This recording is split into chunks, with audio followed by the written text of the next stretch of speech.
ठीक है, देखो इस क्वेश्चन को देखते हैं। इस क्वेश्चन में हमें क्या गिवन है। कहता है प्यूरिफाइड 150 किलो डाल्टन स्पीशीज है obtained from a gel filtration. ठीक है, जेल फिल्ट्रेशन क्रोमेटोग्राफी एक टेक्निक होती है, इससे भी हम वेट ही निकालते हैं। अभी हम क्रोमेटोग्राफी जब पढ़ेंगे तब इसको डिस्कस करेंगे। That was run on a 2 dimensional SDS page as shown below. ठीक है, अब इसमें उसने आपको देखो क्या क्या रखा है कि एसडीएस पेज, फिर एसडीएस पेज प्लस डीटीटी। अब देखो ये आपको जो दो बैंड दिख रहे हैं ना, इसका मतलब जब आपने एसडीएस पेज करा तभी वो प्रोटीन दो में सेपरेट हो गया। उसके बाद तो क्या होगा ना कि ऑब्वियसली वो, जैसे अब कोई भी आप ऐसे एक्सपेरिमेंट कर रहे हो, ठीक है, मान लो आपने सेपरेशन करी पहले, ठीक है, तो मान लो आपके पास उससे दो बैंड आ गए। ठीक है, ऐसे मान लो आपके पास दो बैंड आ गए, फिर आपने S D S page plus DTT ऐसे कराया।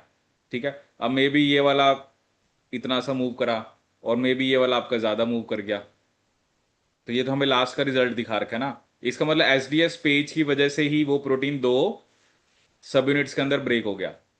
अब इसका मतलब क्या है कि अगर डीटीटी के बिना अगर आपके पास दो बैंड आ रहे हैं, क्योंकि इसका मतलब डाइसल्फाइड बॉन्ड तो नहीं है। ठीक है, क्योंकि एक डाइसल्फाइड बॉन्ड भी एक तरह से कोवलेंट बॉन्ड होता है ना, तो ये स्टेटमेंट गलत होगी। ठीक है, अब हम ना ये नहीं बता सकते कि एग्जैक्टली दो प्रोटीन है, क्योंकि क्या पता एक प्रोटीन हो, जैसे एक का वेट जो है वो मान लो एक का 100 है, मान लो दो 25 वाले भी हो सकते हैं, वो हमें नहीं पता ना कि क्या वेट है। तो हाँ, ये कह सकते हैं there are at least two proteins.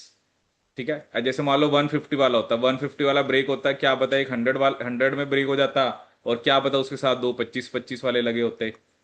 वो तो अलग अलग हो सकता है ना, क्योंकि आपको तो 150 करना है, क्या पता 10 वाले 5 हो।